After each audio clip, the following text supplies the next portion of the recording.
the word to Kirsten so she can enlighten us in this beautiful endeavor of gratitude, this journey that we have taken together, and she's leading us in this beautiful understanding of gratitude. And tonight, exercising and yielding to gratitude. Kirsten, please.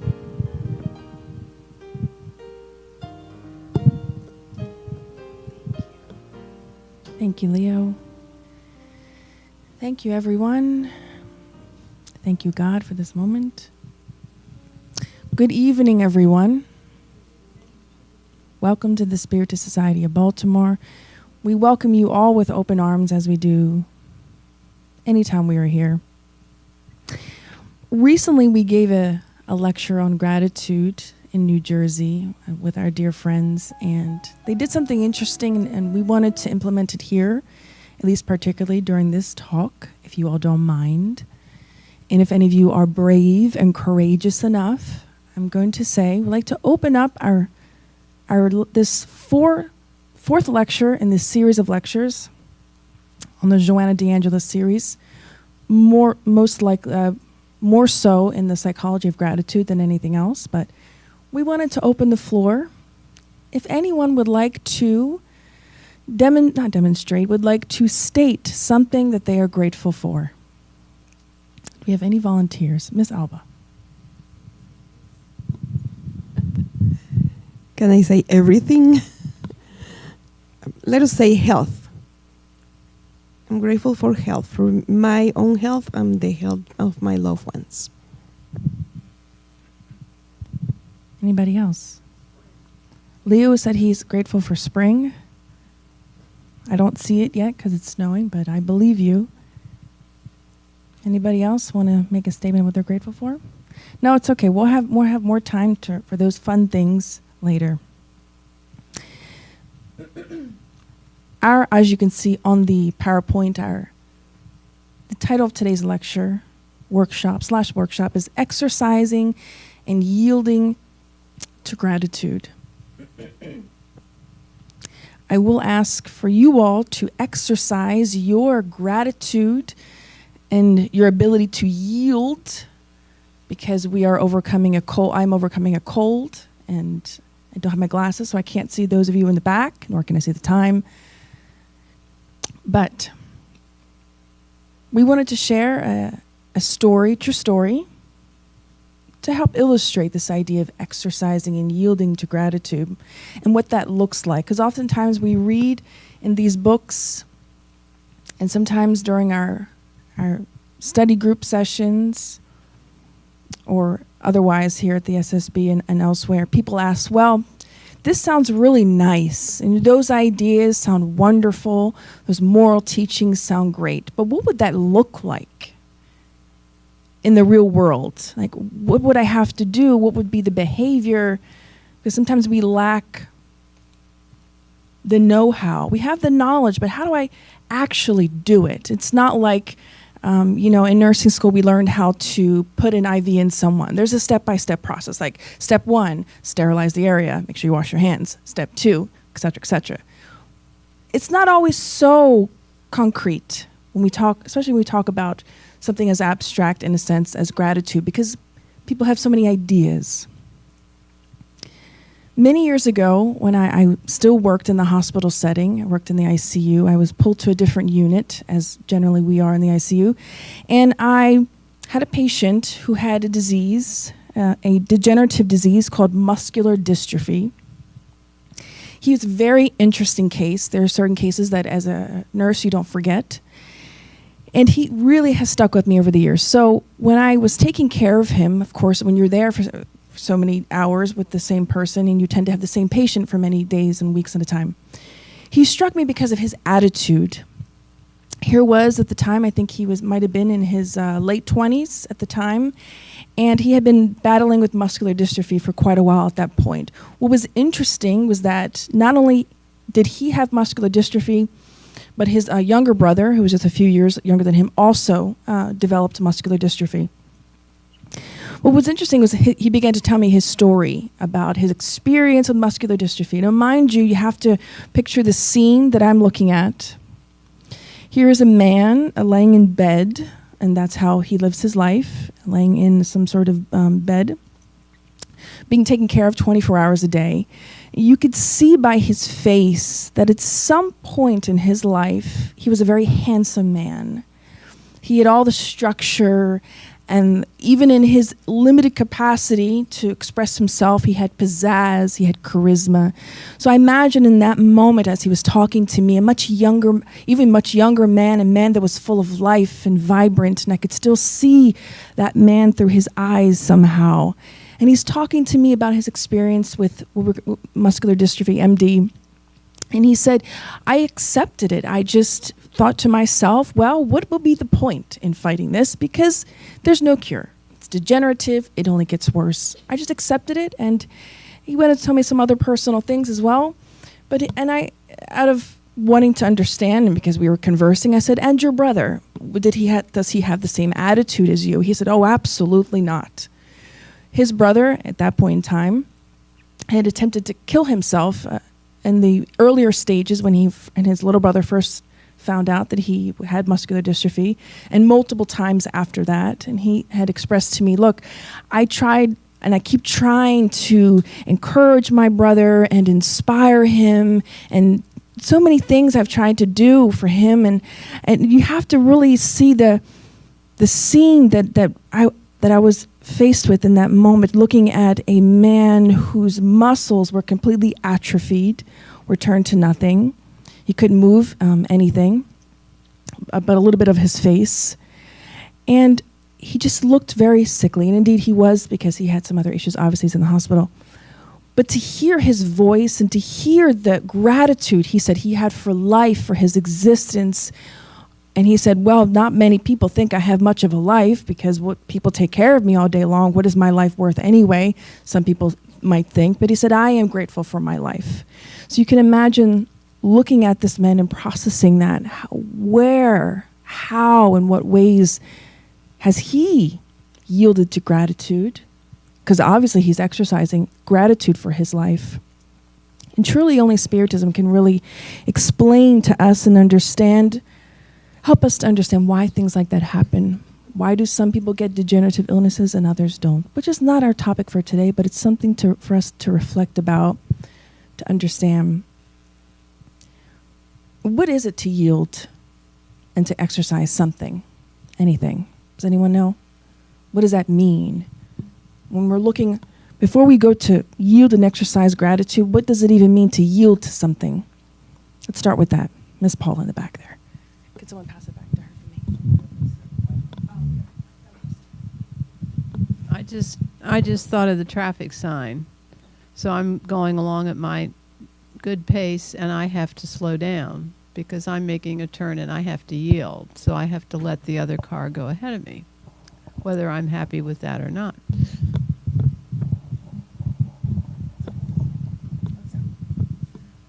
Okay. Will you be my helper? You hand it out when I need you to. Thank you. Anybody else?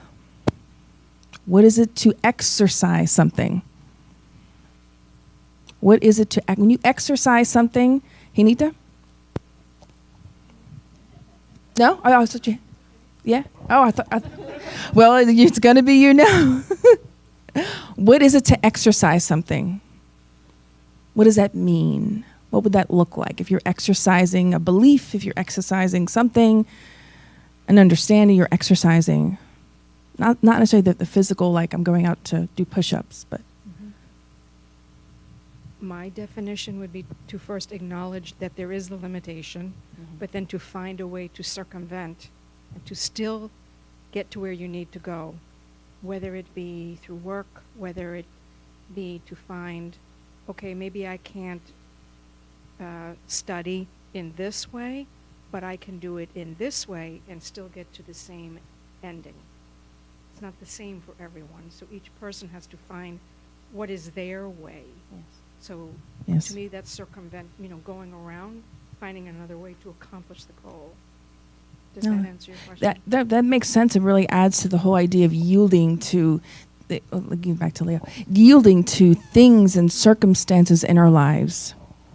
Yielding and exercising. Yielding by definition, if you look it up in the dictionary, it generally means to surrender, to submit, to relent, to give in. It generally has on some level, it has some sort of negative connotation. We think of suppression or oppression, like, oh, I have to yield to this person. But when we read in the Gospel according to Spiritism, we read the chapter about resignation and abnegation. It's not saying, I'm just going to allow myself to be abused. It is acknowledging that God is almighty, that this divine creator, this Father, Mother God, this supreme intelligence, truly is supreme. So what I am going through, there's a purpose. When I yield, I'm acknowledging that there is a plan here that I'm not aware of. I don't know what it is. I know what's in front of me. I know who my kids are, or at least to some extent. I know my job, and I know 5 feet in front of me. But the big picture is what we fail to most times and oftentimes see. We're going to talk about transcendence today, that we are transcendent beings. It's a psychotherapeutic tool for us to deal with life. Because when we lack the ability to see ourselves as transcendent beings, we have tunnel vision, we can only see 2 feet in front of us, and we suffer because we don't understand, and we say, why?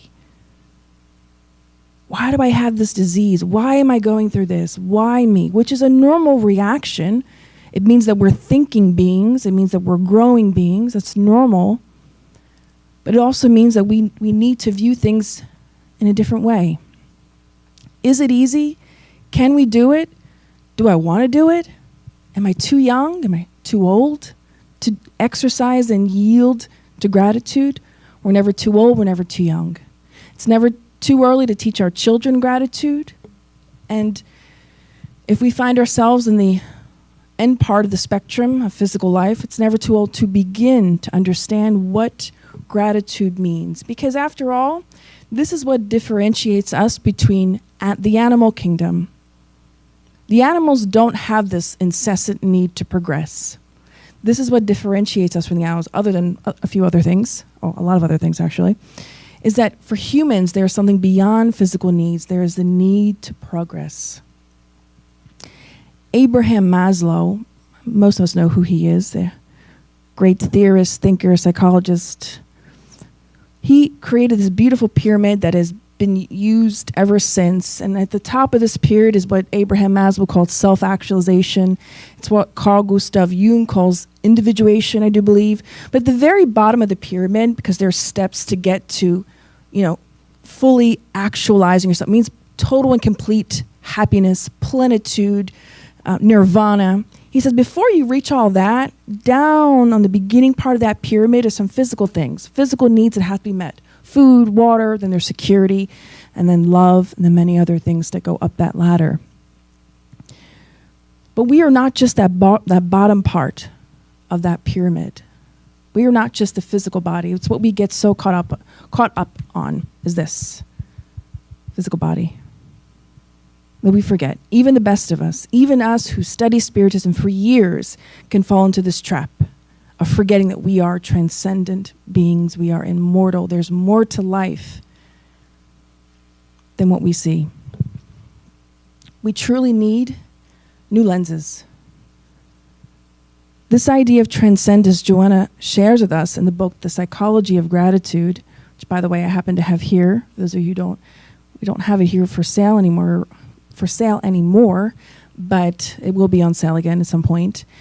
She says in chapter 4 that transcendence allows for a sense of gratitude in all circumstances, providing healthy behavior, edifying relationships, and an indescribable happiness about life with expectations resting towards a promising future.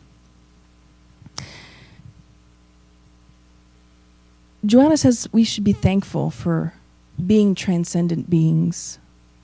The fact that we are not just skin and bones, that we are immortal, that there is more to life than what meets the eye. We should be grateful for that. She says that this type of thinking, it's the psychotherapy of optimism. In the book, I think we have it here, or might not, might be in child of God or in happy life. When she says, keep your optimism, we should always be optimistic. And she says, reminding ourselves that we are transcendent beings frees us from our inner narcissism, or the inner narcissist, because all of us are a little bit narcissistic. Narcissistic meaning we only think about ourselves. It's all about me. If the plane falls out of the sky, oh well, I did something. Was something that I did today. You know, when somebody offends you, you think, oh, it was me. You know, they did that because it's all about me, and it's not really. In reality, we all have so many complexes. We all have so many things that we endure in life. You never know. You look at someone that's smiling and you think, oh, that person's so happy. Look at them. They have a great job, great car, great house, a husband, a wife, or maybe they just have a dog and a cat and a wonderful house. And wow, you know, this person's so independent. You know, they're single and free and they travel. But we don't know what goes on in the inner workings of the human being. Sometimes even that person doesn't know yet because we are so complex. Joanna says that we are a cosmos in miniature. There are so many things going on, past lives, issues. It's not bad. It's okay. Acknowledging that that's what we are, that's okay. Joanna says we should love ourselves, and indeed we should. Any normal, sane person will tell you that. But we do need new lenses. That's why when we opened up our lecture today, we wanted to shift your mindset. Because when we begin to shift, the fact that you even think to yourself, what am I grateful for? You're getting the ball rolling in your head. Because even if you're enduring and suffering a tremendous amount, without not wanting to sound corny, having an attitude of gratitude truly is life-changing. You're changing the neural pathways in your brain. It's having a physiological effect. But we would be remiss in not mentioning, as we always do, that Spiritism is not just a religion. We oftentimes get very hung up on the religiosity of Spiritism. And it's not just a religion. It's a philosophy and it's a science. And we have to touch on all of those things. In the Genesis, Kardec states, Spiritism and science complete each other. Science without Spiritism is completely unable to explain certain phenomenon solely by means of the laws of matter. Spiritism without science would lack support and control.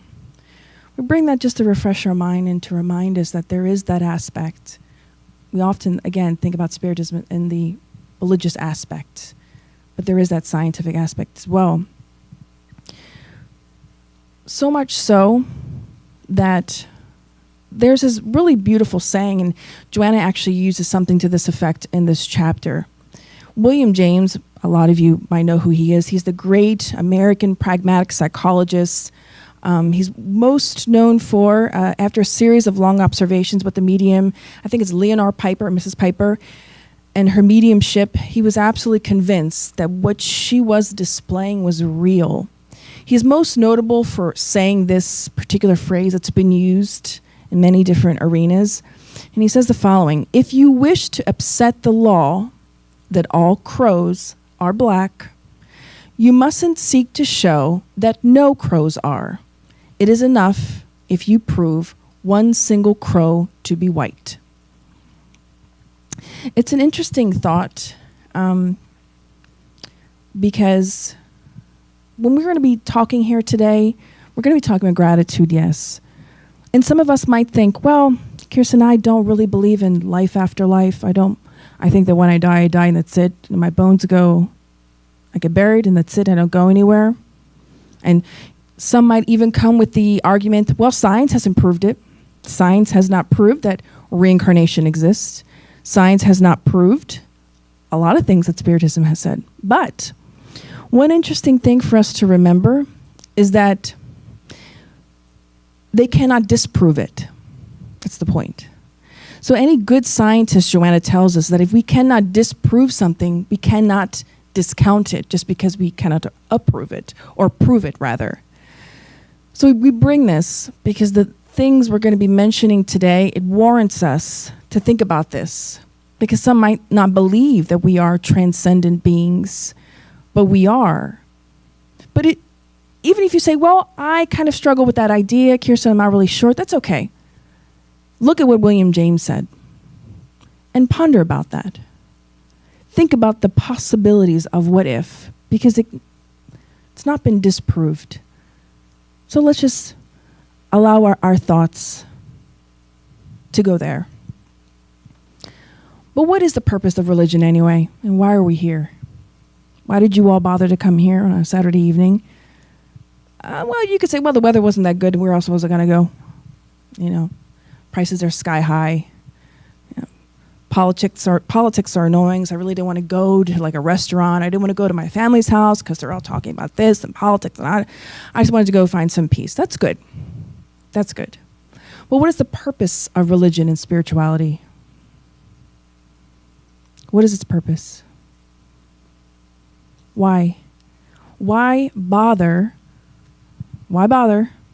going to your religious temple, church, synagogue, spiritist center? Why? This is not a rhetorical question. Leo, can you be a helper? Please.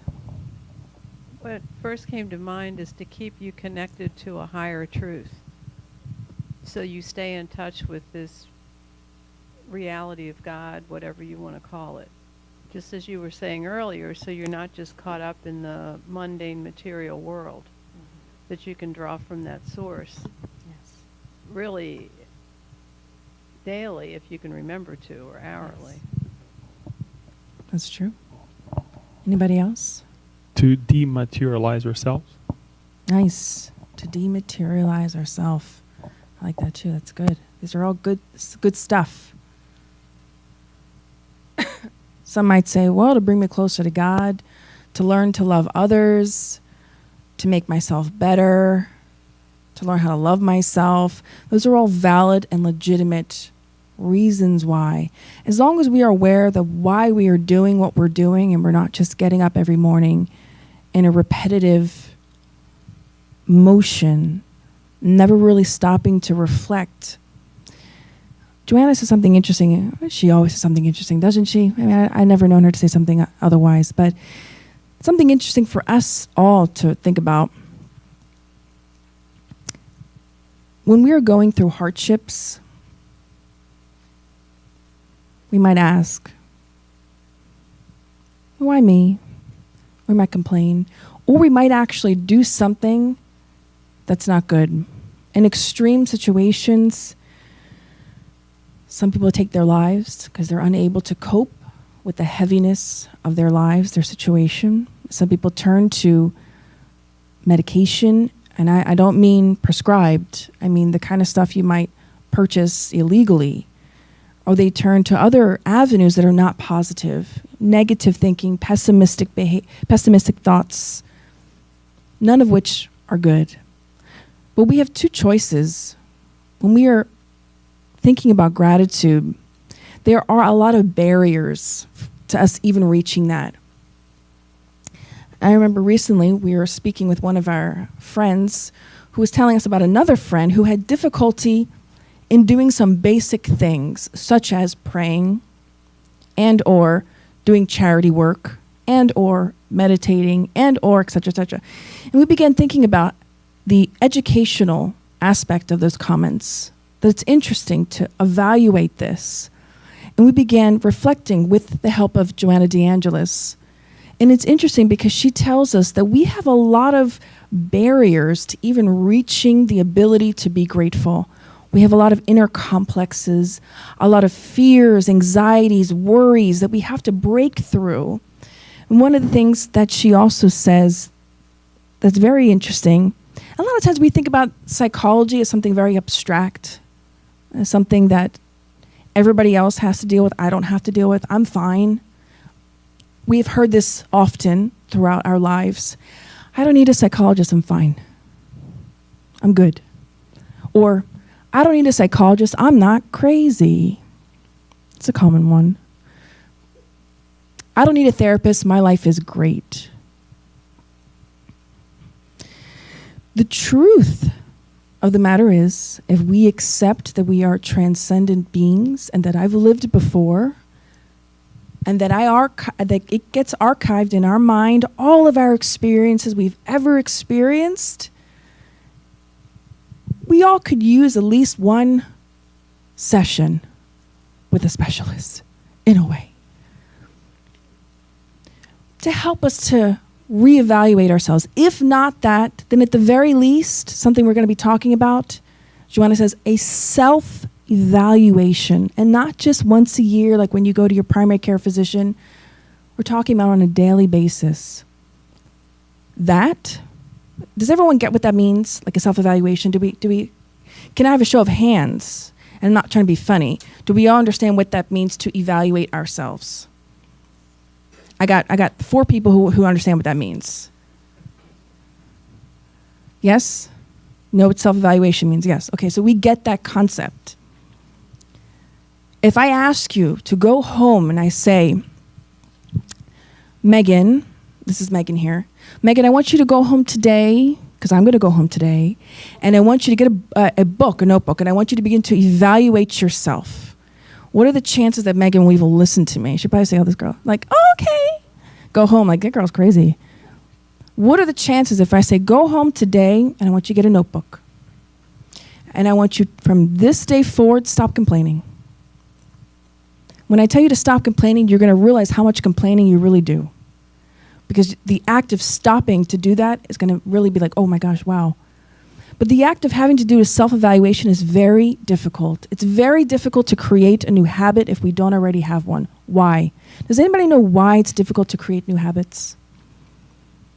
Yasko, why is it hard to create new habits? I'm not talking about like children and teenagers. We're excluding them from that conversation, from this conversation. Not only in this life, but so many other lives, I think I learned how to be first pessimistic. That's easier for all human beings. The negative part of the spectrum is much more evident in our psychic, in our how we pay attention. So of course, I'm going to be affected by this negative, bombardment that allow myself. So to go to the other side of the spectrum, the positive side, I have to practically destroy this negativity that was built for many, many, many lives, and that are buried in my subconscious, unconscious level in all different depth. It's not easy. And once in a while when you think, oh, I manage now, and something comes out from deep, deep, deep that I didn't even thought about. So I think that's it. That is so legitimate.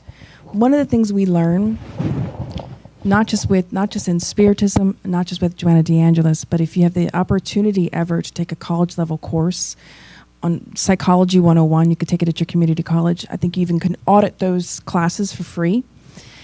Is that you learn about a great man who walked this earth, Carl Gustav Jung. And we've talked about him a lot here before, and he talks about something called archetypes, and I'm not going to go into that because I don't have time, but he talks about the archetype of the shadow, which we all have. The shadow just basically representing, if you've ever seen the picture of the iceberg, and when you look at the surface, there's only a small part of the iceberg that appears above the water, and the iceberg has about like 1,000 feet back down. There's a huge portion of the iceberg that when you're driving your boat, you don't see. You just think, oh, there's a little piece of ice on the water. But beneath that is a huge amount. That huge amount of iceberg, that is the shadow aspect of our psyche. All that which we are not conscious of, it's in our unconscious mind. That is our driving force, or at least in part, what drives us to do things. Look at that paradox. We are driven by that which we are unaware of.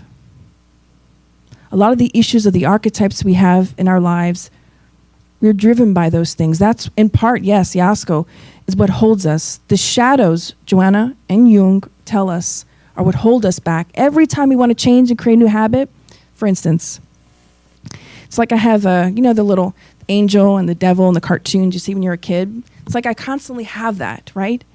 Because like, today I'm going to go, I'm going to exercise, or today I'm going to go, I'm going to be positive and not going to complain. And the more you try to, it's like that, quicksand as you're trying to get out. And the more you try to get out, the more it brings you back. We're in a constant battle with ourselves.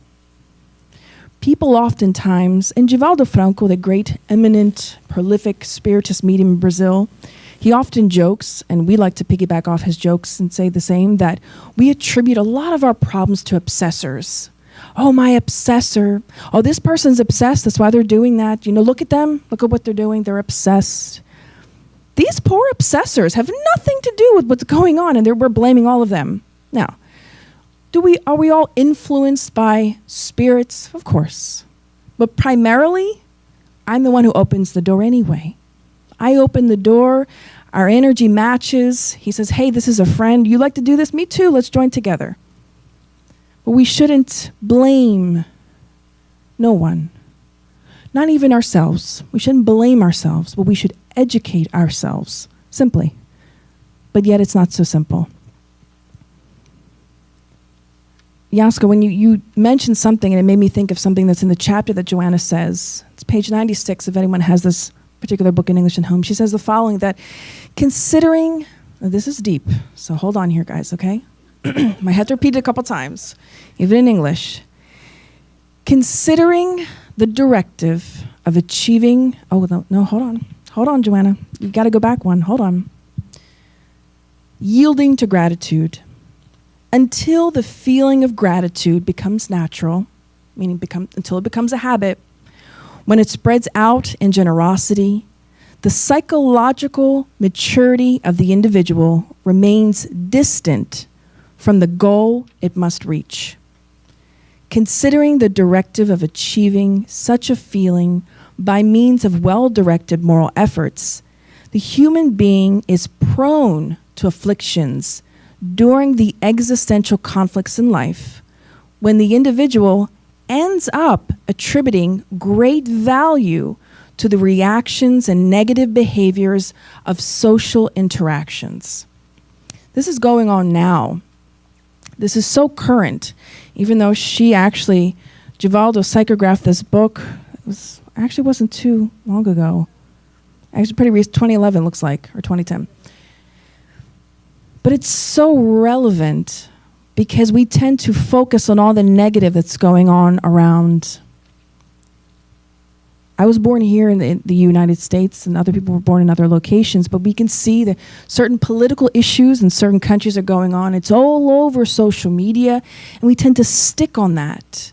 And we hit that share button on Facebook and say, oh, can you see President such and such? Look at what they're doing.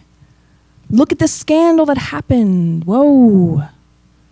Share on your Facebook. Or you screenshot it and send it to like 50 of your friends on the WhatsApp. Can you believe what this person is doing? As if you know that person personally. Like, I can't believe what they did. Did you hear? No, I don't believe it. We don't know what this person's going through. Yes, they're a politician. Yes, of course. But they are also human being. They are also, like us, transcendent, immortal, children of God. And it is counterproductive for us to be spreading and joining in that negativity. It doesn't help. It does not help. In the book, Sex and Destiny, which I think we're out of, okay? There's a part where, now guys, if you all were like little lens cameras, I'm gonna ask you to zoom in on me. Pay attention to what I'm about to say. This is important. Dan, you might be able to correct me on this. On the book Sex and Destiny, there's a couple. There's a man and a woman, and they're having an affair. And Andre Luis, he's a good spirit. At that point in that book, he was a relatively good spirit. He was accompanied by other good spirits. So in their spirit form, they go to this particular location. They go to the hospital where this woman is dying of cancer, and her soon-to-be widow was having an affair with a younger girl. Around the corner of where the hospital room is, in like a corner, they're like little lovebirds. He's cheating on his dying wife. And Andrea Luis sees this scene and he's like, oh, he begins to judge judge the couple. I can't believe, look at what they're doing. And he turns to somebody else, can you see what, I can't, like just completely disgusted, reasonably. Here comes the good and noble mentor. And he looks at Andrea Luis and says, what are you doing? Are you helping? Do you see what your negative thoughts, your energy is doing? It's feeding that couple. The more you think negative, it's feeding them. As soon as the higher mentor comes and tells Andrea Luis to stop those negative thoughts, and the mentor begins to emanate thoughts of higher thoughts about trying to influence this couple that are doing wrongdoing, say, hey, think about your immortality of your life. Think about what's right and wrong. Immediately, both the incarnate people, they both are like surprised. All of a sudden, they both feel like, whoa, no, stop. This isn't right. And they both sort of just scurry off into their independent corners. And Andrea Luis is ashamed in a sense, like, oh gosh, what was I doing? Why was I judging them? Who am I to judge? Because I'm not perfect yet. But this is just to illustrate to us to not be so judgmental. Joanna says we need to stop self-judgment and exterior judgment. But that's hard. We are transcendent beings. We have lived many lives. We have thousands upon thousands of experiences. A lot of the time with the same people, come back with the same mother or the same mother-in-law, and you're like, man, I can't stand her. Learn to love. Learn to love. There's a funny story that a woman comes to Givaldo Franco and says, Givaldo, my husband recently passed away. He says, oh, okay, I'm sorry to hear that, but, may he be blessed in the great beyond. And she says, oh, Givaldo, but I have some good news. And he was like, oh, okay. She said, I stayed with him to the end. I'm a warrior. He says, as she's saying this, Joanna usually reveals things to him, and mediumistically he sees things, and he says, oh, my dear, I don't know if this is good news or bad news, but next life, you're going to have to come back with him again. And she says, oh, but Givaldo, 47 years wasn't enough? She says, well, this life, you learn to tolerate him. And the next life, you'll learn to love him. So it was a lesson, because if anybody knows Givaldo, the good humanitarian that he is, he's constantly trying to teach like a good father. The point of this story is that we need to learn to love others in as much as we need to love ourselves. We could give a whole lecture on that alone, but fortunately, we're here to learn how to exercise gratitude and yield to it. Remember how we talked about that we have so many complexes? You might like to turn to your friend and say, man, Joey down the street, he has a lot of complexes, like especially an inferiority complex, because he's short. He really has an inferiority complex. We all do. Everybody does to some degree. We all have our own stuff. But Joanna tells us this. This is the nitty-gritty. This is the how-to. This is the manual of how we're going to begin to reach the point. Because some of us find it even difficult to have a gratitude journal, to begin thinking about gratitude because we have so much stuff beneath the shadows. She says the following: we must face our effective deficiency. Does anybody know what that means? Effective deficiency. Affective deficiency means the deficiency we have in our emotions. Affective meaning relating to moods of an emotion. Deficiency meaning being devoid of, being deficient of. Facing our affective deficiency. We all have, to some degree, an affective deficiency. I've diagnosed this all. That's okay. That's good. We are thinking beings. We are acknowledging what we are. We are uncovering the dark to bring in the light. That's great. Let's think about the positive. We might say to yourself, I can't forgive her. Nope. That's too hard. It's really hard. Well, we need to face that which we are deficient in. She has a really great book also. Luckily for you guys, I know you are all just jumping out of your seats. You want to go and buy this. It really is a good book. It's called Existential Conflicts. The book is marvelous. She basically, I shouldn't say basically, because nothing about Joanna is basic. It's just not.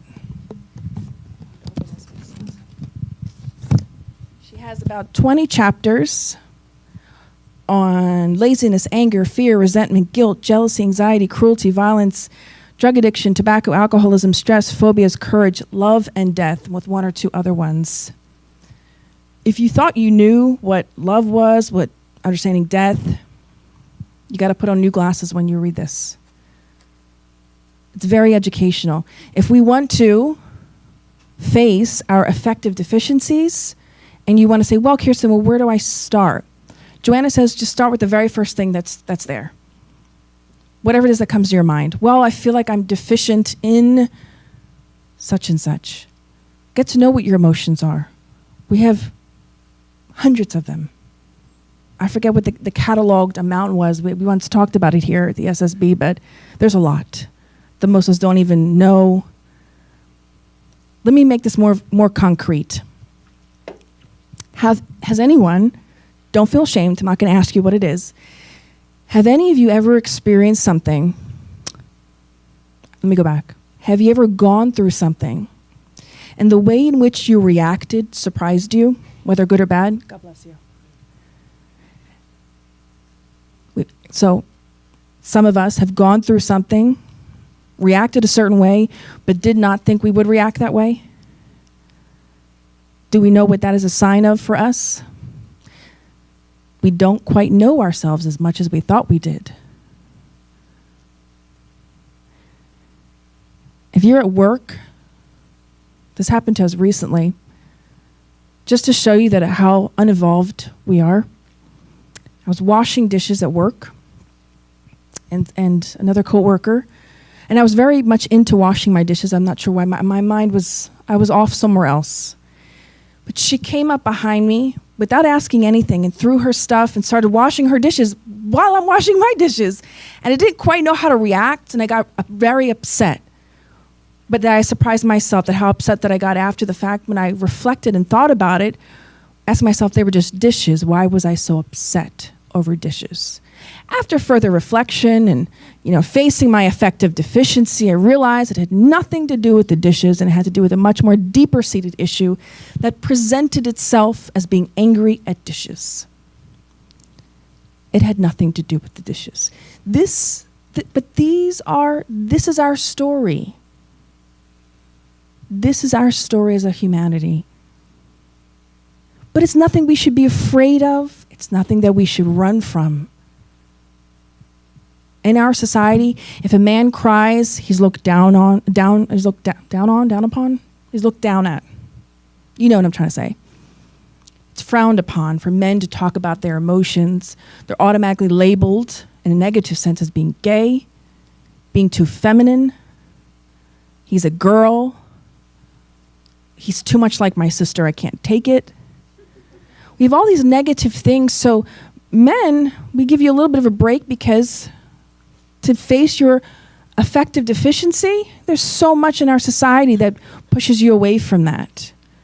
But luckily we see nowadays as our children are growing up, we're seeing a lot of that change in the school systems, emotional intelligence, with the advent of Dr. Daniel Goleman and many others like him talking about the need. And even Paula recently, I think it was last year, brought to us something in the New York Times, I believe, about emotional intelligence being brought into the school systems. So it's in the ether. It's really coming to light. She says we need to face our affective deficiencies and reevaluate its causes, either immediate or far off. Like the example I gave of the dishes. I could think about maybe it's the immediate one, but more than likely there's a far off reason why. Something from a distant past, whether it's from my childhood. Why do I feel this way? It's a question we're not accustomed to asking ourselves. Recently, we had a coworker who's going through a tumultuous time in her life. She has so many issues going on that's scattered that nothing seems to connect. Physical ailments, money being stolen, car being broken into, dog dying, this and that, and favorite aunt dying suddenly. All these things. And I passed by her office and she pulled me into her office and she said, and she broke down crying and she said, I am going to have a nervous breakdown. Why is this happening to me? I don't get it. So we've been trying to feed her these lofty ideas of transcendence and that you're immortal. And she, every time she laughs and thinks it's quite funny. And she says, Kirsten, thank you for coming in and for making me laugh. I feel better. I said, okay. She laughed. Her energy's changed. She's no longer depressed. It served some purpose. It's something. It's a first step, perhaps. But we need to get in this mindset. It is a mindset. Why do I feel this way? We are creatures of habits, let's be honest. When you leave this door, when you leave the SSB and you go home, you're more than likely going to continue on the same behavior. We go to church, we go to spiritist centers, and we want results. As much as when we go to a doctor, we want a medication to take it to feel better. Except the only difference between medication and coming to a spiritist center or your church or whatever is that the medicine you need is within you. But we're not really ready sometimes, or we think we're not ready to open that door.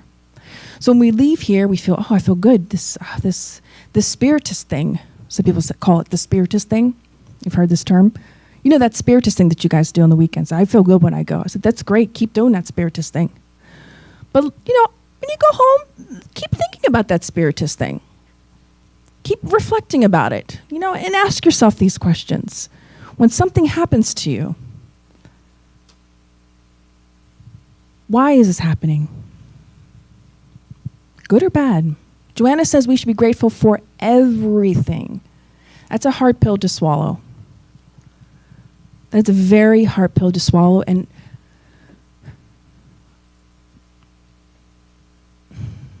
I'll be honest with you, it's hard for me to say that because I know, as a nurse, just professionally speaking, of the atrocities that go on in the human kingdom.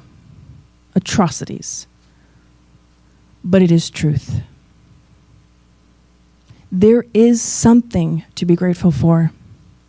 I recently had the opportunity someone entrusted nobody here, by the way, please, nobody here. It's someone I know in my personal life.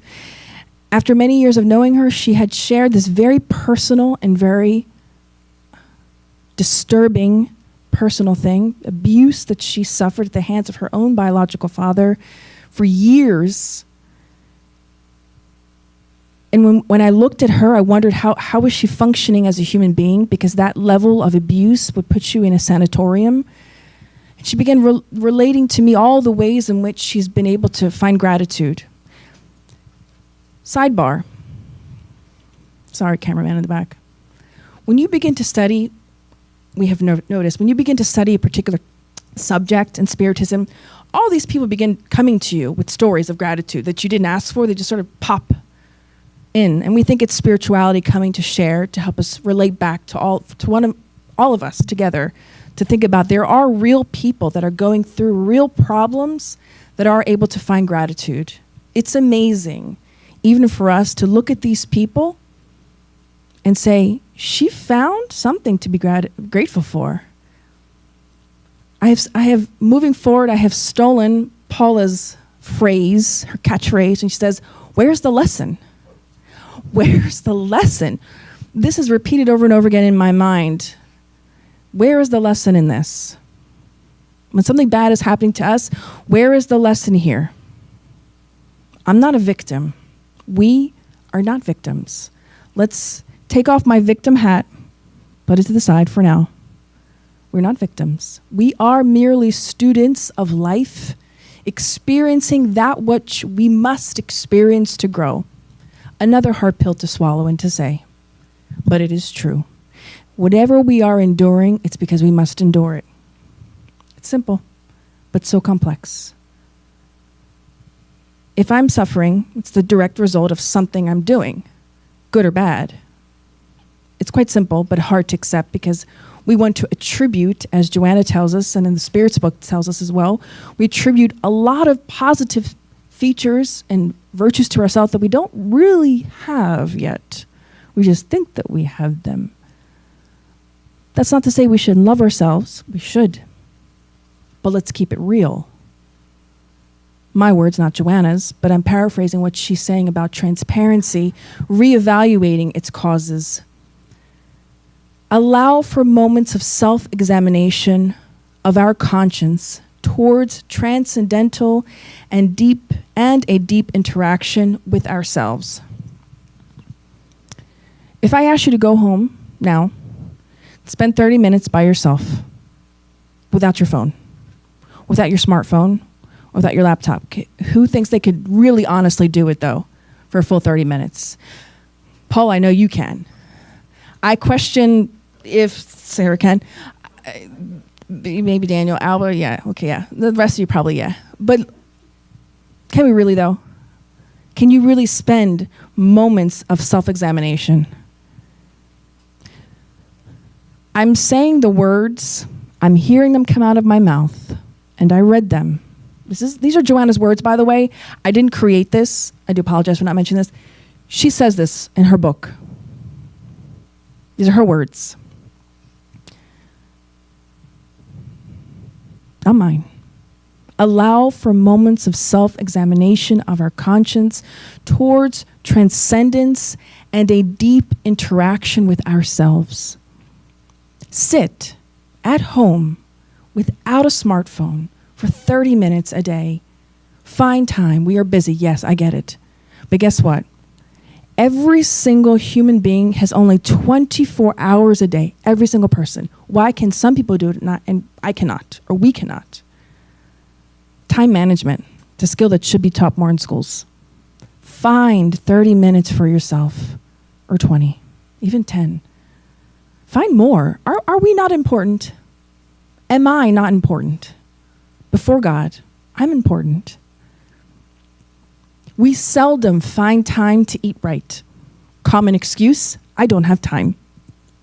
Sister, brother, we all only have 24 hours in a day. If somebody has 25, how are you doing it? And what magic do you use? Because we all only have 24 hours in a day. Time management. Families are falling apart in society, and a family is a cell of society because we are not finding time. We should stop saying finding time. Make time. Time is there. Time is not, it's there. It's relative, but it's still there. Make the time for that which matters. We can observe the person's main priorities in their lives for what they make time for. So, evaluate yourself. Think about what you're making time for, and that's where your priorities are currently. But don't feel bad. We all fall short. Start again. Do-over. It's something that Daniel has taught us. Okay, tomorrow start again. Clean slate. Fresh start. Do it again.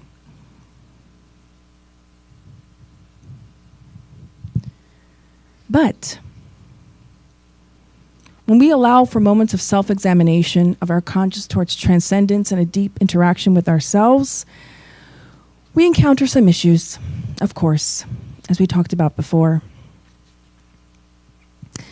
Our little friend called the shadow creeps up and says, no. The shadow part of you, that unconscious part of you says, no, it's a no-go zone. Don't go there. You don't need to think about that. Some of us might think, oh, it's my obsessor. They don't want me to. No, it's you. Newsflash. It's us. This isn't me saying this. This is actually Joanna DeAngelis, and she tells us that the shadow, the unconscious, I'm going to actually read what she says. It is indispensable for individuals to face their own affective deficiency and attempt to reevaluate its causes, immediate and far off alike, allowing for moments of self-examination of their conscience towards transcendence and a deep interaction with themselves. Every time The shadow disguises one's feelings to prevent reality from surfacing. The escape mechanism maintains the individual shackled in what is convenient, bound to what one would like to be, all the while pushing the individual towards the fear of being discovered. We get stuck, shackled by our own self because we don't want to face it. We get scared and say, "Oh no, I'm fine. I'm fine. I'm good. I'm good. I'm okay." A man who's diagnosed with prostate cancer, who doesn't want to seek treatment, says, I'm good. I'm okay. I feel fine," is living, being shackled by his shadows, by his or her shadows. But don't worry. Joanna gives a recommendation. She says the following. She says, this situation generates a conflict that is completely unwarranted and easy to eliminate, as individuals may use the courage of discernment to accept themselves either for whom they actually are, regardless of their limitations and adversities, or for their blessings and past realizations. Recently, we by chance, through an old high school person we knew, who recently found out was suffering from addiction, was going through the process of recovery, and they had shared something on their Facebook wall, which thus I have been following. Something on Facebook, you actually can look up this particular page. They're called Hope Dealers. It's sort of a play on words because the guy who created it used to be a drug dealer, so now he says he's completely renovated himself. He is a hope dealer instead now. It's quite fascinating because when you see an addict who has begun the process of healing himself, in the 12-step process, they have to come to terms with themselves. And it's something beautiful that she says here that we have witnessed, that they accept themselves for their limitations, for what they are. But they know their goal and what they're trying to reach. Somehow we are the same, but it's scary for us to accept and acknowledge our limitations. It is.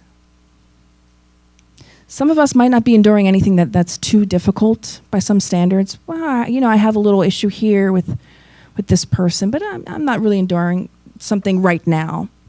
But all of us, in some point in our lives, go through some really heavy stuff, heavy-duty stuff that can bring us to our knees, literally in tears. And in that moment is the prime opportunity. Oftentimes when people come to us for advice, we always, although they don't think this, but we think this, it's beautiful when you go through something difficult.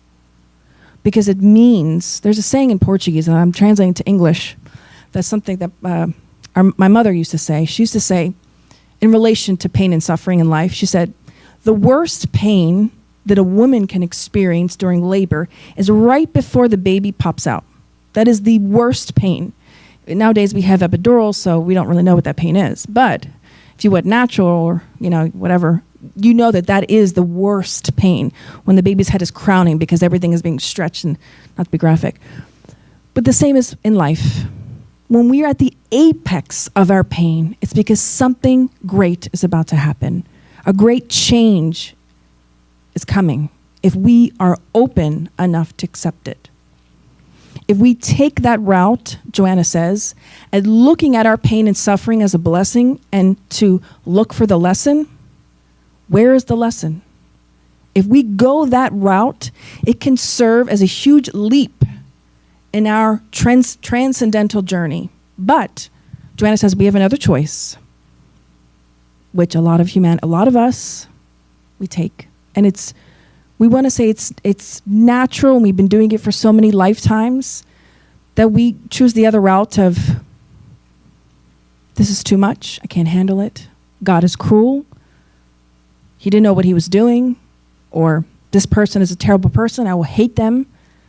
There are people who hold on to the same anger for not just their entire life, but for many lifetimes, with the same loop in their head, never being free of it. It's a choice. God says, hey, you have free will. He lets us be for a time. Because even that type of behavior has an endpoint where God says, okay, enough is enough. Now it's time to forgive. At some point, we have to forgive. It is the law of progress. But we have a choice. Know that. There is a choice to choose one path or the other. Let us recommend to you the other path of looking at it from a standpoint of where is the lesson, and to be narcissistic in a positive sense, in a sense that you ask the question, why do I feel this way? Why am I going through this? But not in a sense to say, I'm a victim, but to say, to contemplate the possibility, past lives, other occurrences. We wanted to share something else, a couple other things as well, before we come to an end. Joanna, there are, and this is where some of the heavy stuff, I'm just going to give you a forewarning, a little bit of disclaimer here. This is, some things I'm going to say might be a little bit heavy. So you've been forewarned, but it's Joanna saying it's not us. There are 3 things that really stood out to us in this chapter that Joanna recommends to help us reach gratitude, to yield to it, to exercise it, to work on it in ourselves. Sort of almost like a precursor. Solidarity, tenderness, and gentleness. One doesn't think about those 3 things necessarily in terms of gratitude or how does it relate to gratitude, but it does, Joanna tells us. It does. Solidarity, she shares with us, is the act of rediscovering solidarity through active participation in the collective labors, assistance by means of the treasures of comprehension, kindness, fraternal understanding towards the faults of others, and the difficulties that are faced by the majority. When we are having an attitude of gratitude, when we are social beings, we live in communities, whether we acknowledge them as communities or not, we do. I have a community of friends, a community of coworkers. I have my family. We are all social beings. We all are constantly relating to one another. I'm going to bring some marital things, and we'll hear in a bit, but you don't have to be married or in a committed relationship to experience what we're talking about here, because we all are constantly relating to one another, relating to my boss, relating to my neighbor, relating to my best friend, my colleague, whatever. We all have relationships. It's just how it is. It's life. Joanna tells us having solidarity, that means being this, participating in the collective labors, assistance by means of the treasures of comprehension, kindness, fraternal understanding towards the faults of others, and the difficulties that are faced by the majority. It is kind of hard to practice this sometimes, being understanding of the person that irritates you so much. But guess what? You could say, tonight at the SSB, I learned that, Jerry down the street who really irritates me, he just pushes my buttons. I have to learn that I have an affective deficiency. And I need to discover within myself where it's coming from. Do a self-evaluation, understand myself. I am a transcendent being. She says tenderness should be a natural conduct, irradiating gentleness and joy in the familiarity with everything that surrounds the individual, such as nature, as well as to human beings, even those who are unfriendly or tormented by conflicts in which they insist on remaining. If we wish to practice more gratitude, these are 2 other aspects, having solidarity and being more tender. The tenderness and gentleness aspect in this chapter is what really, we have to say, drew our attention in because of the effects it has on people. And we're going to get into the last one. We left it for last because last is the one that I gave you the warning about. Are we tender? Elvis had the beautiful song, Love Me Tender, trying to infect the population with this idea of tenderness. if I ask you to sit with yourself, and I'm going to sit with myself too, and ask myself, am I a tender person towards others? Maybe it's easy to have tenderness towards your cat, or towards a baby that's cute, or towards somebody you like. But can we be tender to that partner that is rude, that is unkind? Can I be tender towards that unfriendly coworker who's always bitter in the morning? You don't need to answer me, but to yourself. She says that having this tenderness, it needs to become a natural conduct. For us, when we read this, we felt it as if it were a mandate. I'm not saying that's what it is, but for us, we felt that way. That, oh gosh, now I have to be more tender. Oh Lord, here we go. Because it's a new idea that perhaps the culture you were brought up in wasn't like that. And Joanna actually mentioned something to that effect in regards to gentleness. Are we tender towards one another?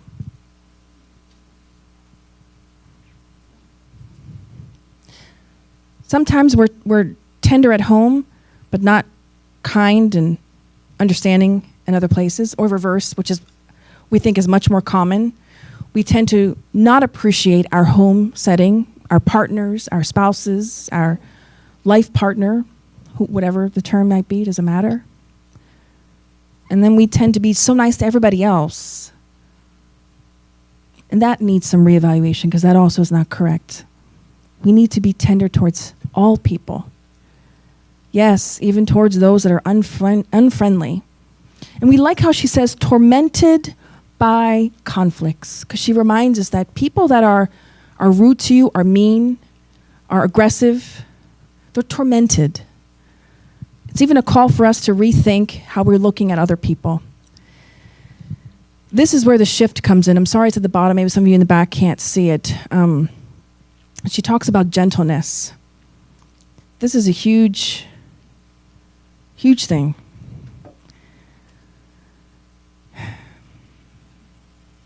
What is gentleness? We should ask that question. What is it to be gentle?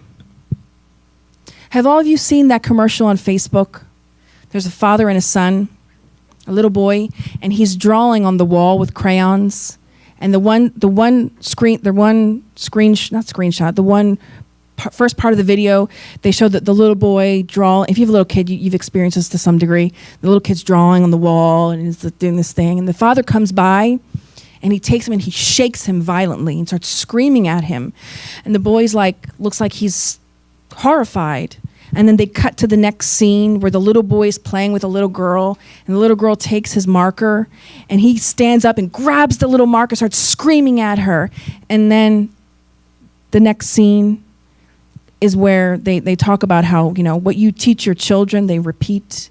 And the next scene is the father seeing the little boy draw on the wall, and he comes over very tenderly and says, and it's not in the English language, but I think anyone can, it's in French, thank you, can kind of get the idea. He's being more tender and gentle towards his child. That impacts a child. It really does. But not just for children, it impacts one another. Gentleness, Joanna says, proposes a preoccupation towards one's well-being. That's what gentleness is. We think about the other person's well-being before we act. When one thinks, she says, of the other in a search for the best way of bringing happiness to their partner, establishing a jovial line of communication and affectionate touches, which are demonstrations of the need one has for the other and for reciprocity of affection. Do we do that? Oh, let's be honest. Oh, we don't. Well, maybe sometimes you do. Maybe sometimes we don't. She says, all human beings, think about all the humans in this world, good, the bad, the ugly. All human beings need the stimulus of gentleness, which sustains relationships during the difficult moments and repairs the eroding affections while interrupting the emerging animosity. I'm going to read to you the following text. It is PG, but some might, there's a word, but let's work together here. She says the following. All beings need the stimulus of gentleness, which sustains relationships during the difficult moments and repairs the eroding affections while interrupting the emerging animosity. Before I read the next paragraph, do affections erode in relationships? We thought that this was interesting. Affections erode? What is that, over time? Do human beings have difficult moments? Yes, we do. Affection erodes over time. Erosion, when something wears out, wears away. When a pipe erodes, it breaks down. Yes, your veins, can erode. Okay, you got it. Okay, he got it. Comes from erosion. Eroding affections while interrupting the emerging animosity. When we go through difficult times, a lot of animosity can come up. But she says if we have the habit of being gentle towards one another, that can sort of make things better when difficult times come up. And she says this, in sexual unions, for example, one factor of future misunderstandings is the lack of gentleness when partners relate to each other. As they are more attracted by sexual pleasure, they value their intimacy very little because they are actually deprived of affection internally, always expecting to be satiated by the other, who also entertains a similar absence of personal affectivity. Personal affectivity. Once the sensations of the valued pleasure are over, friction emerges between the two solitary beings who do not heed the call to be more solidary to each other. Without the gentleness that tightens the grip of love between those committed to partnership, the pleasure that they experience is fleeting and is rapidly replaced by different aspirations, opening their minds to dreams and ambitions in favor of others who can provide them with more than the fever of desire and swift realization. Consequently, dissatisfaction is born, leading to the pursuit of someone else who would represent the mythological ideal of perfection without any personal preoccupation with what such anxious quest must involve. This will be the common case of those individuals who profess being in wait for the ideal partner, keeping in mind that such an ambition is actually a general one. And since everyone is expecting the other to fill their existential emptiness, the number of solitary and dissatisfied individuals increases everywhere, even in crowds, even in family, and in relationships of hurried affectivity. Gentleness. We would like to say it's a new paradigm shift.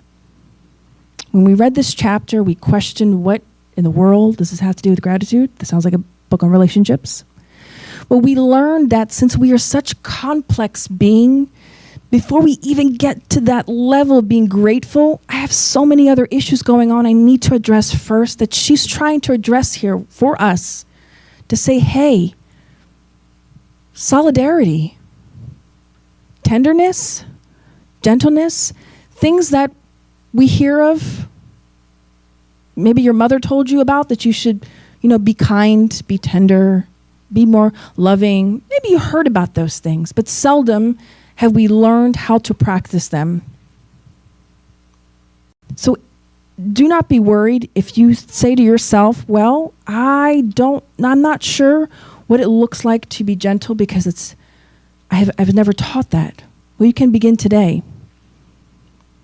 Remember, we read, all that gentleness is a preoccupation towards one's well-being when we're thinking about the happiness of someone else. No, we are not responsible for the happiness of somebody else.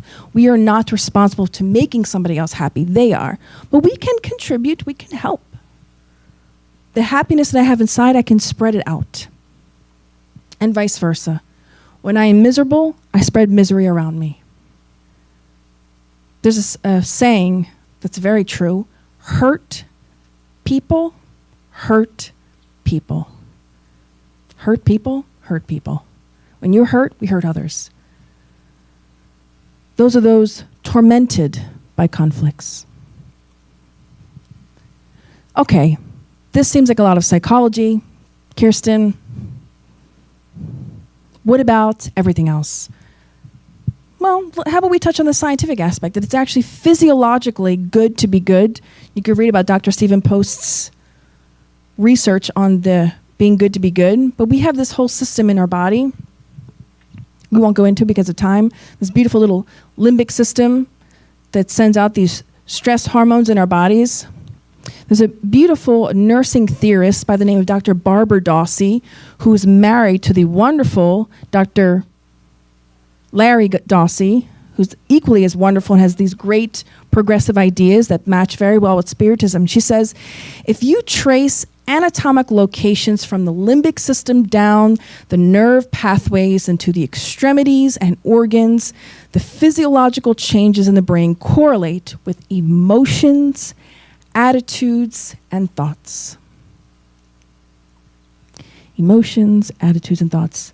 Oh, these things matter, Kirsten? They affect my physical body? Yes. Modern day science already knows that. That's actually not, it's not like big stuff here. We've already known this.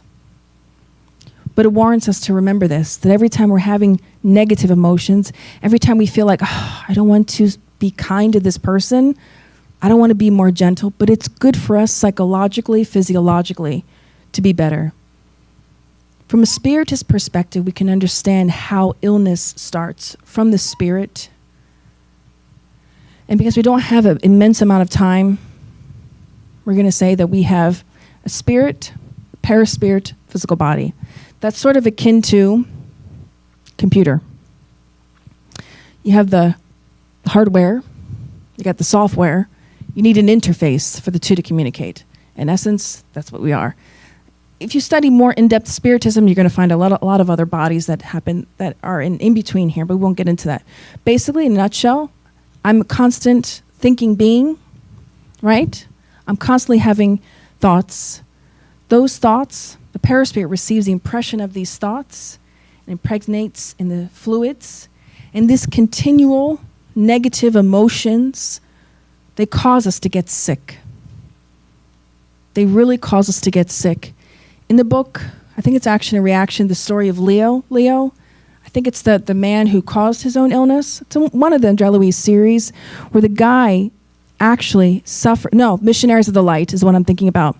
There's a man who's suffering from an illness, and when they, in the spirit world, when they evaluate his case, they explain quite clearly that he caused his own illness by excessive amounts of worry, anxiety, stress.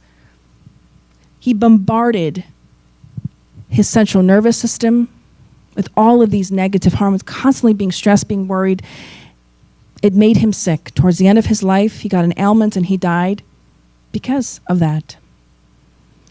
We're going to end with a thought from Joanna. She says the following: one's unconditional yielding to gratitude is then imperative to experience happiness in learning and acquiring integral health towards the individuation process, as well as for the perfect integration of the ego self-access. What this means, the ego and the self, is just when all of that which I am, not just this conscious being, the being that I'm presenting to you, but all of what I am many different people in a sense. I've experienced many different things. When I learned this unconditional yielding to gratitude, meaning I don't put conditions on it, I'm grateful for everything. If we can go home today and say that I'm grateful for everything, I'm grateful for the fact that I was diagnosed with cancer. I'm grateful for that. If you can say that without batting an eyelash, you have reached that unconditional yielding to gratitude. Congratulations. We have not all reached that yet, and that's okay. But let's make a goal to go home, to leave here, and to think about all the negative things that are happening in my life and begin to be grateful for them. You know why? This is why. Because we acknowledge that God in his infinite wisdom is allowing us to endure such and such a thing because there's a purpose, there is a lesson in it for all of us to learn. Sometimes when we are enduring a hardship, we think, it's just me and my family, it's nothing to do with anybody else. Oftentimes, it's also for your community to learn something. There's a saying that sometimes scandal is necessary, but oh my goodness, for the person who causes the scandal. But sometimes it's necessary in life for us to learn and to grow, to be more tender, to be more gentle. This particular book, The Psychology of Gratitude, do not allow the title of the book to make you think that it's how much can you really say in a chapter book on gratitude. It actually dives deep into the human psyche, the transcendent being. If we can, at the very least, begin to think about the possibility that I am transcendent, that I live many lifetimes, that alone can be a comfort to us, that whatever I'm experiencing now is passing. It's not eternal. Allow that thought, at the very least, to begin to enter your mind. For those of you who are watching on the web, the recorded version, or live, or for those, all of us that are here today, we all are transcendent beings. So to end this lecture, we wanted to open up again for anyone to share. What are you grateful for? What do you... Alba says everything. That's a lot. Daniel? If someone says they're grateful for the lecture to be over, that's okay. There is Daniel, many things that I could say why I'm grateful, but what comes to my mind right now is I'm grateful for this place that we come every Saturday and learn about these teachings that really is a open door for a new way to see life, to see our life, to understand ourselves. That's I'm grateful.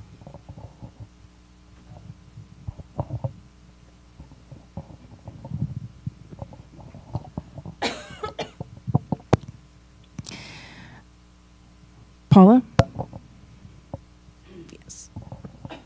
I just thought that I'm grateful that life is a continual learning process. When you're young, you think, oh, I can't wait to get out of school and start to work, and then I'm free of learning. But obviously that's not true. And the learning gets more amazing the older you get. That's awesome. I like that. Okay, I'm going to start calling on people. What are you grateful for? This is a class. We need to have the aspect of practice. And sometimes saying the words, I am grateful for, and then there's silence because you're not really sure, then it's homework. We need to go home and begin to change our mindset. Can I call on someone, or someone could be upset? Yes. I think what I am, sometimes I get surprised with me in the bad way, I won't say here, but the good way is to have this awareness that times that it seems that your being open up and you are aware about this transcendental being that we are. It's not always. When the problems are so overwhelming, it's more difficult. It seems that it's a blockade for these transcendental waves to come to us and get out from us to the whole universe. But in those times where I feel, oh my God, that was so, like your sensitivity towards people, the compassion you feel is genuine, that you made the connection to the other human being. Not that the other human being has to know that you made, but you got it. You put yourself in that place, and you got it, the true compassion. I think in those moments, I'm grateful that I have this. I always think there is an inspiration from outside knocking. Finally, I paid attention, So I'm always grateful that I have this moment. Hopefully, I can learn how to boost, how to increase the frequency, how they find, and especially when I am not in a good state of mind. If in that moment I stop and can just rewind, rewire, and try to get to this other route. Thank you. Would anyone else like to? No? Okay, last one. Hi. I just realized that I feel very grateful, not only for family, friends, health in the family, to have a job, to have a house, all these things, but also to acknowledge the power that we have to think about the things that come to us, and that how powerful we are, that we can say, oh, you know what, if I make an effort here, I can transform this part of my life that right now, you know what I mean? Maybe I can stretch a little bit here. Maybe I can stretch a little bit that freedom that comes with all this exchanging of energy, that we can come here every Saturday and learn and brainstorm, because if you were, imagine how many people suffer because they are just lonely. They suffer and they are lonely, and because they believe deep inside that only they are suffering. Because, I'm not going to tell anybody that I feel miserable like this. And you come to a discussion like that and you realize that first, you're not the only one. You're not the only one that is imperfect. And second, that we have the power in our hands to move. Yes. We don't have to move everything today. We change everything today. You can go little by little in your own pace. And I think you can even affect the ones in the invisible that accompany you for years and years, lives and lives. And Exactly. there it goes. Thank you. So- Thank you so much, Dione. We You're really welcome. appreciate everybody's feedback. It's important. More than we know, it is important to shift our mind. So, in honor of that psychology of gratitude, we wanted to take this moment to be of gratitude and prayer as we move to the second part with our passes.